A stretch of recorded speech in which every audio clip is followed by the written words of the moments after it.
Eh bien bonsoir et du coup bienvenue à ce cours d'introduction sur les 7 dimensions de l'être. Donc pour les personnes pour qui ce sera le premier cours, je vais me représenter puisque ce cours est présenté à la fois en présentiel mais est aussi enregistré pour toutes les personnes qui sont en distanciel ou qui recevront ce cours plus tard dans une ou plusieurs années. Donc je m'appelle Isabelle, moi je travaille dans un cabinet pour prendre soin des gens, les amener à guérir et ça fait plusieurs années que je propose des formations autour de toutes les connaissances que je reçois, que je pratique et mon but c'est vraiment d'amener mes élèves à non pas recevoir seulement des connaissances théoriques qu'on va mettre dans un coin et qui vont faire joli à la fin de l'année, mais à entrer vraiment dans une pratique personnelle transformatrice pour aller à l'intérieur de soi, pour mieux se connaître soi. Parce que ma conviction profonde aujourd'hui, peut-être que dans une dizaine d'années j'aurai changé d'avis, mais pour l'instant c'est celle-là, c'est que plus on se connaît soi-même, plus on est en harmonie avec soi. Et à partir du moment où on a été visiter vraiment les méandres de notre être et qu'on commence un petit peu à comprendre comment ça fonctionne à l'intérieur de nous, eh bien vient une sagesse et vient une harmonie, une vraie paix intérieure avec soi. Et cette paix, quand on peut l'avoir à l'intérieur de soi pour soi, eh bien, il est très facile de l'avoir ensuite à l'extérieur de soi, en relation avec les autres, en relation avec notre environnement. Et ça, évidemment, on l'a travaillé l'année dernière avec les 3 cours, hein, être soi, entrer en relation avec l'autre. Mais vraiment, cette connaissance de soi, c'est la clé en fait que je vois chez mes patients, mes patientes pour guérir, pour vraiment arriver à améliorer leur façon d'être, leur façon de vivre, améliorer leur façon d'être incarné, leur niveau de conscience, tout ça. Ça vient qu'à partir du moment où on se retourne, on va à l'intérieur de soi et on part à l'aventure qui est une quête, une vraie quête intérieure. Et donc pour vous accompagner dans cette quête intérieure, parce que je ne vais pas la faire à votre place, je vous propose cette année un parcours. Et ce parcours, il va vous amener à la rencontre de 7 dimensions de votre être. Alors évidemment, comme d'habitude, je vous précise que ce cours sera forcément limité et limitant par sa nature même, c'est-à-dire que ce que je vais vous transmettre, c'est limité par mes propres connaissances, mes propres expériences. Et du coup, avec beaucoup d'humilité, je vous invite, si le cœur vous en dit, si le cœur vous y appelle, si votre conscience vous y amène, à aller continuer de fouiller, de chercher, que ce soit au travers d'autres stages, d'autres expériences, d'autres livres, d'autres pratiques, ce qui posera encore question à l'intérieur de vous et auquel je ne pourrai pas forcément répondre. Voilà. Donc du coup, je voudrais revenir un petit peu sur le concept de chakra, parce que c'est très très à la mode depuis de nombreuses années. On parle des chakras comme ceci, comme cela, il faut qu'ils soient ouverts, activés, il faut les trifouiller, il faut leur faire plein de trucs à nos petits chakras. Ah, le chakra machin n'est pas ouvert, c'est qu'il y a un problème de ceci, de cela. On a l'impression de parler de mécanique, on a l'impression de soulever le capot d'une voiture et d'aller trifouiller un petit peu le moteur, de remettre de l'huile dans ce chakra-là, faire la vidange pour l'autre. Et du coup, on a vraiment une approche très occidentale des chakras et qui souvent nous amène à des confusions. Vous ouvrez n'importe quel livre sur les chakras, hein, c'est ce que j'ai fait en préparant ce cours. Je suis allée à Cultura, j'ai ouvert les livres sur les chakras, puis j'ai regardé ce qu'on trouvait dedans. Alors, évidemment, on trouve à peu près les mêmes choses, on va trouver les couleurs, la même note, etc., qui sont justes, hein, il n'y a pas de souci à ce niveau-là, mais on va trouver cette espèce d'idée que les chakras sont des espèces de mécanismes intérieurs qu'on va aller régler, régulariser, activer, désactiver. Et je voulais vraiment sortir de cette vision-là, de cette vision mécanicienne quelque part, pour que, avant d'aller activer ou faire des trucs à vos chakras, vous alliez déjà les rencontrer et faire connaissance avec eux. Il me semble vraiment très important d'approcher ces centres énergétiques qui sont ô combien sacrés, ô combien spirituels, parce que quand on veut retourner à la source des chakras et savoir ce que c'est qu'un chakra, on ouvre des livres en sanskrit. Alors je ne lis pas le sanskrit, mais par chance à notre époque on a de très très belles traductions. et qui varient d'une à l'autre, donc il faut faire attention quand même.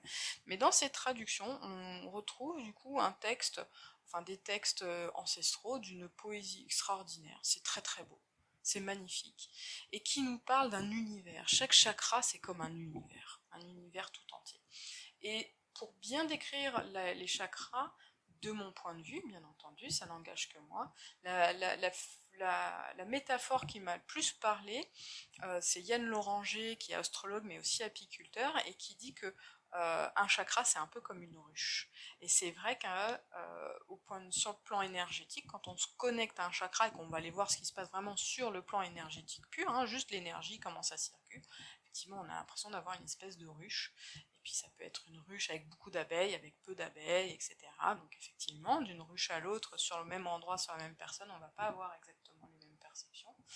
Voilà, toujours est-il que l'intention de ce parcours, c'est déjà de vous mettre en relation avec non seulement le chakra, mais tout ce qui s'y rapporte. Parce que l'être humain est un être vraiment illimité. On a la chance d'incarner dans la matière une conscience illimitée et non née, comme le disent les bouddhistes. Si vous réfléchissez à quand votre conscience elle a commencé, est-ce que vous avez arrivé à retrouver le début du fil? Je vous laisse réfléchir. Est-ce qu'on retrouve le fil, le début de ma conscience, avant même cette naissance, voilà, on ne sait pas. Donc on est des êtres infinis. Et donc dans cette infinitude, comment ça va se traduire? Eh ben, la façon je pense, de bien introduire le sujet, c'est de partir de la lumière, puisqu'on dit que Dieu est lumière, que le Créateur est lumière, que la création est lumière, qu'avant il n'y avait rien, puis ensuite la lumière fut. Eh bien, on prend la lumière blanche, et puis on la met devant un prisme, et qu'est-ce qui se passe? La lumière se réfracte, enfin se diffracte en une série de couleurs nuancées, mais on va souvent en décrire 7.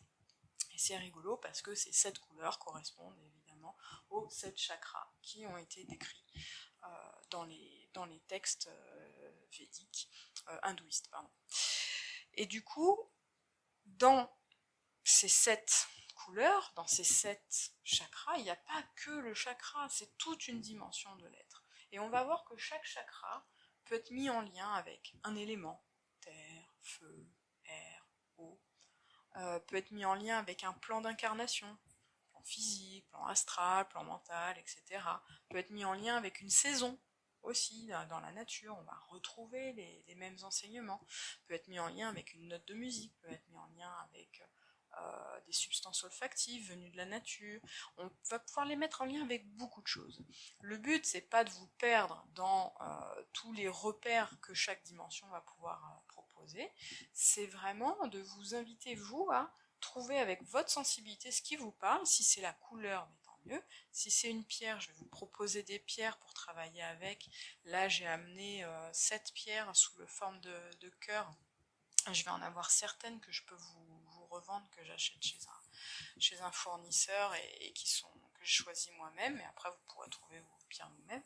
Donc si c'est les pierres, vous pourrez travailler avec une pierre. Si c'est la note de musique, vous pourrez travailler avec une note de musique. Si c'est le son primordial du chakra, bah, ça peut être le son. L'idée, c'est simplement d'utiliser ces outils sensoriels de perception pour vous mettre en lien avec cet espace de votre être. Et une fois que vous serez en lien avec cet espace de votre être, vous allez voir ce qui se passe. Vous allez aller à la rencontre de qu'est-ce qui se passe dans cette dimension-là. Et moi, je ne peux pas le savoir, il n'y a que vous qui pouvez aller le découvrir. Voilà. Est-ce qu'il y a des questions jusque-là? Ok.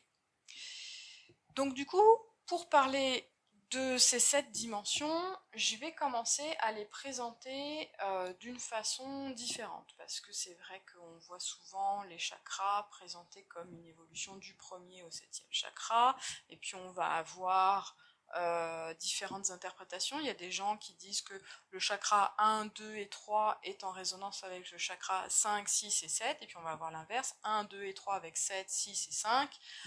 On a un petit peu de tout là-dedans. Et pour moi, ce qui me semble vraiment important, bah, c'est ce qu'on va dire ce soir. Et rien que sur le cours de ce soir, je pense qu'on pourrait méditer pas mal de temps. Hein, pour ceux qui n'auront pas le temps ou l'énergie de faire les 7 autres, juste avec ce que je vais vous expliquer ce soir, vous pouvez travailler toute l'année, je pense. Donc déjà, on va parler de la verticalité. C'est quoi la verticalité? La verticalité, c'est surtout le fait qu'on passe d'une horizontalité à une verticalité. L'exploration de notre vie sur Terre, elle se fait beaucoup à l'horizontale, c'est-à-dire on va être tout le temps en train d'explorer nos relations. À la naissance, on va être en relation avec notre mère, en relation avec notre papa, en relation avec nos frères et sœurs. On va aller faire cette expérience sociale autour de nous, on va faire cette expérience aussi sensorielle autour de nous, ce qu'on va toucher, ce qu'on va entendre, ce qu'on va voir, ce qu'on va goûter. Tout ça, ça fait partie du cadre que j'appelle horizontal, c'est-à-dire vraiment ma relation avec ce qui est autour de moi. Qu'est-ce qui se passe, qu'est-ce qui est à m'apporter, qu'est-ce que j'ai vraiment autour de moi, qu'est-ce que je peux explorer avec mes sens, avec mes circonstances. Et puis cette exploration horizontale, elle va avoir ses limites. Il y a un moment où dans la vie, on avance, on se dit mais c'est quoi le sens de l'existence? Et pour chaque personne, ça peut être un peu différent.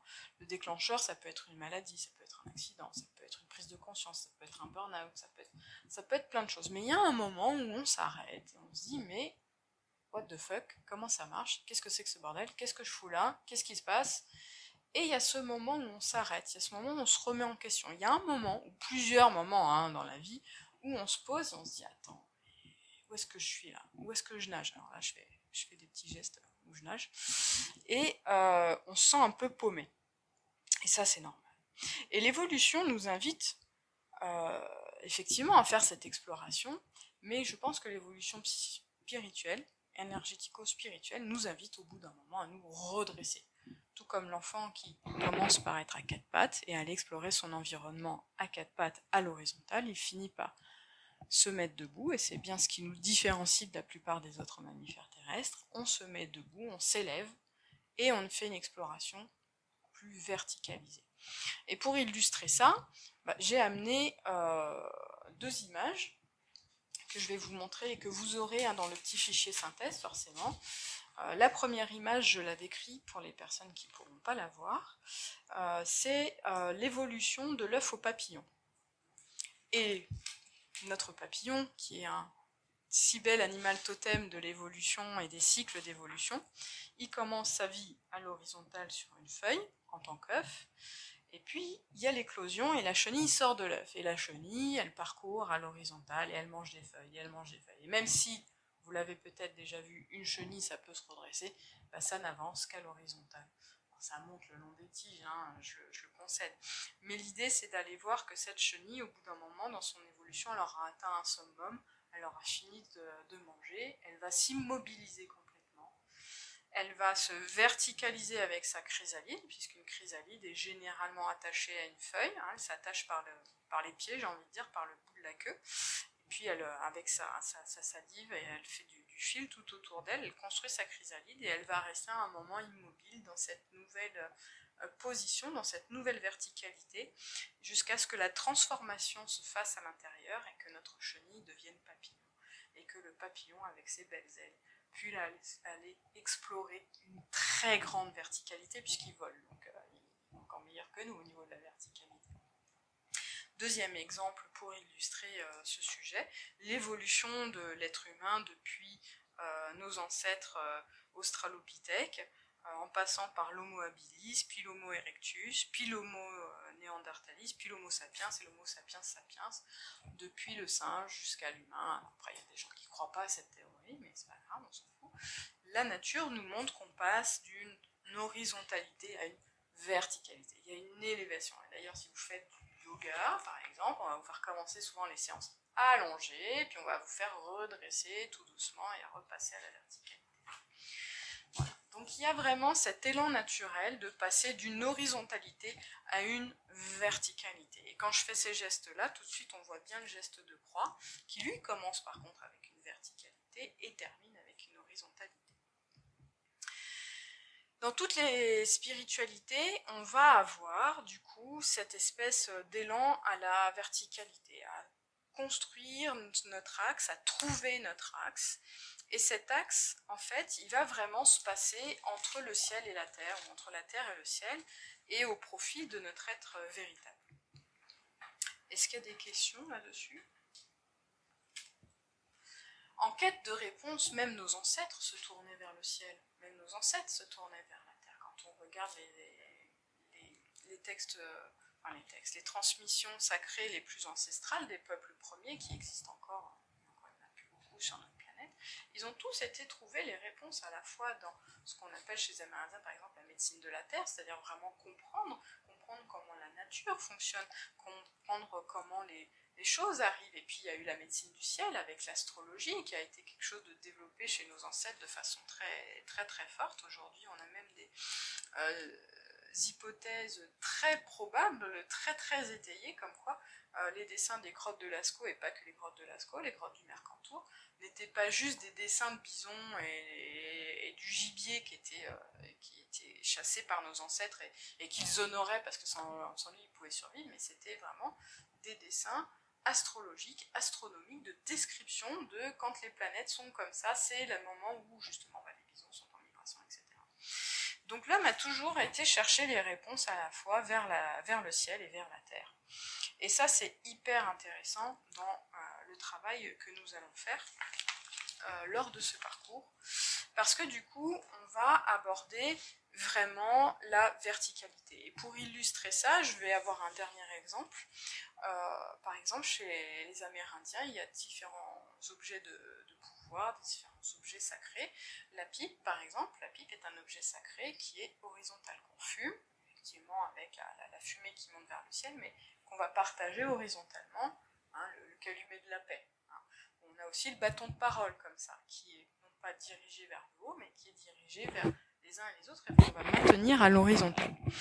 Contrairement au bâton de l'homme médecine ou de la femme médecine qui lui est dirigé vers le ciel et entre le ciel et la terre et qui rappelle toujours à l'homme ou à la femme médecine à quel point il est important de s'ancrer à la fois dans la terre et à la fois dans le ciel.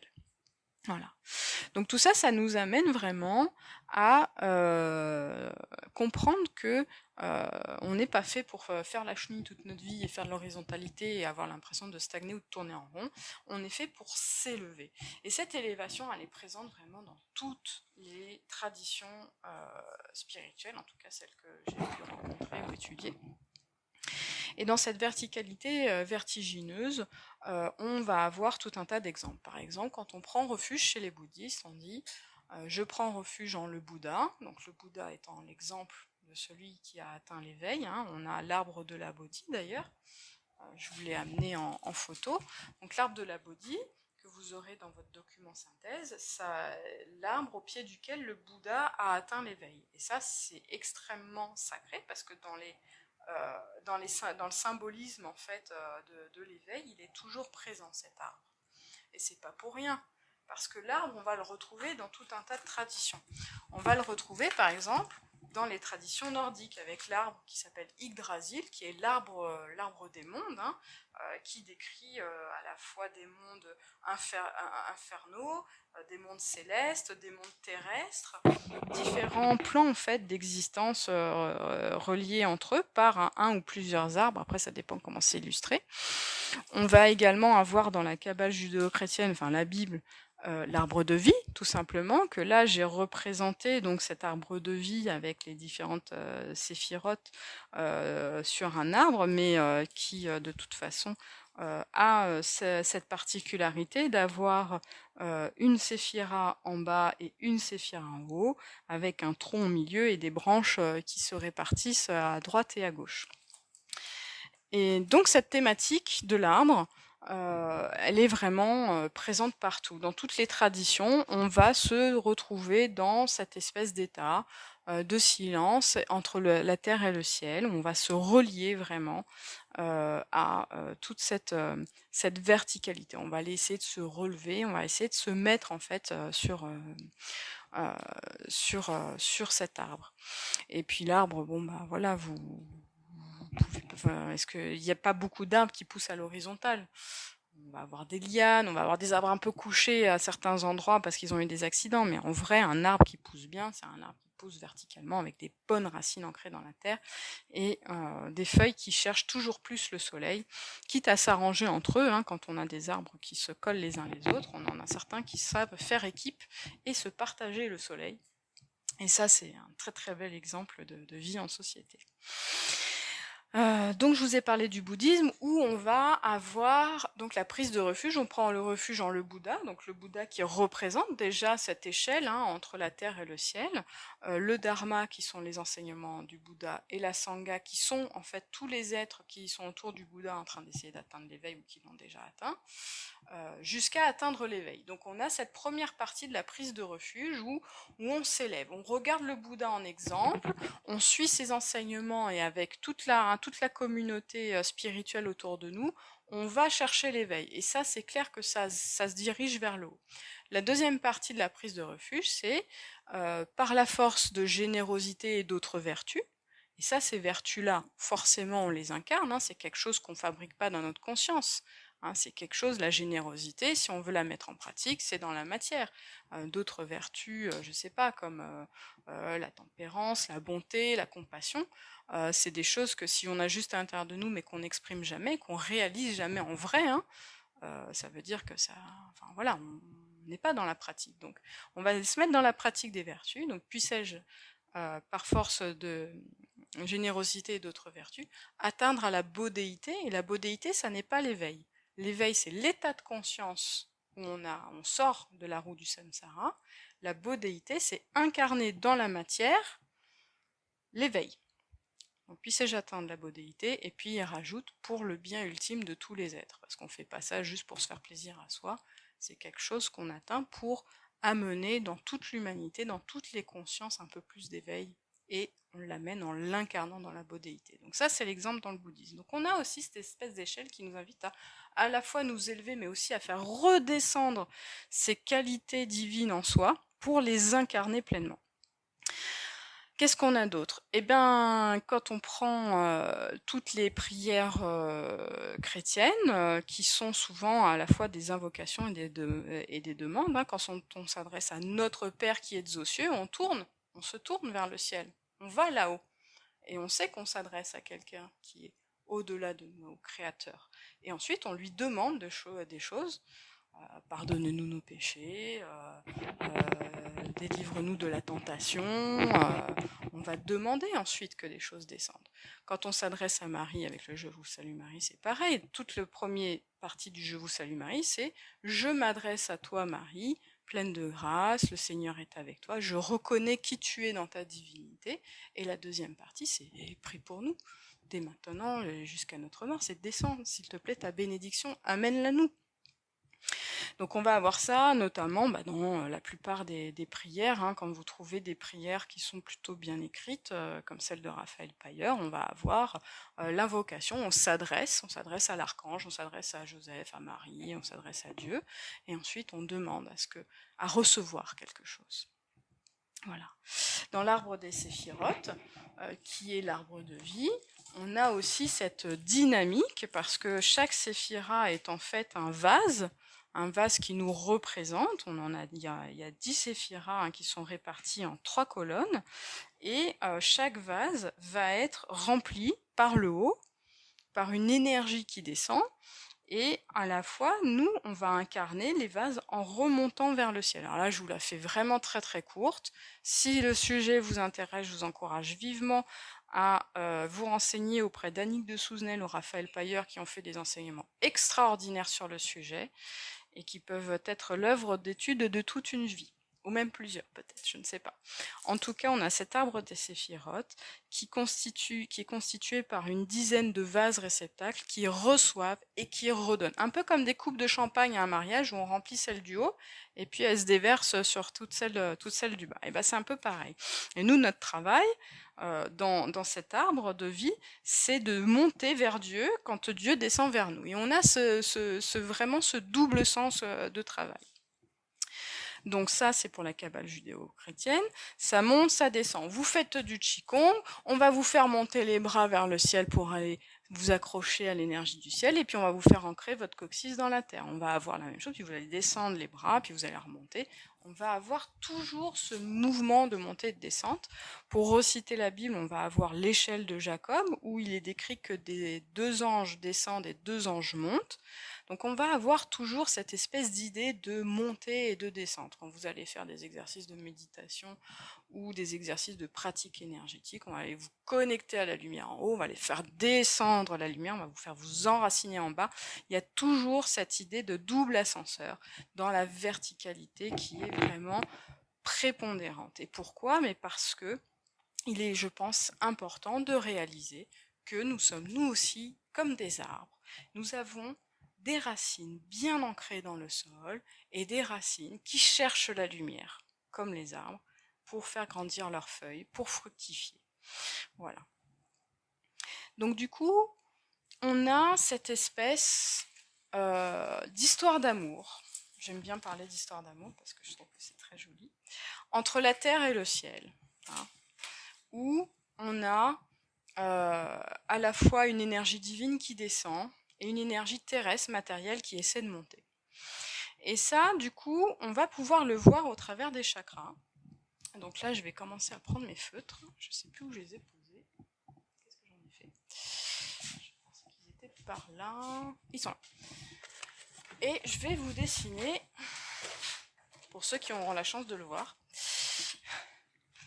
donc nos 7 chakras, avec ce premier chakra, le chakra Muladhara, cette dimension racine, que je dessine sous forme d'une spirale qui tourne à l'intérieur d'elle-même. Et puis on a tout en haut, au niveau de la tête, le chakra coronal. Là, du coup, je dessine dans l'autre sens.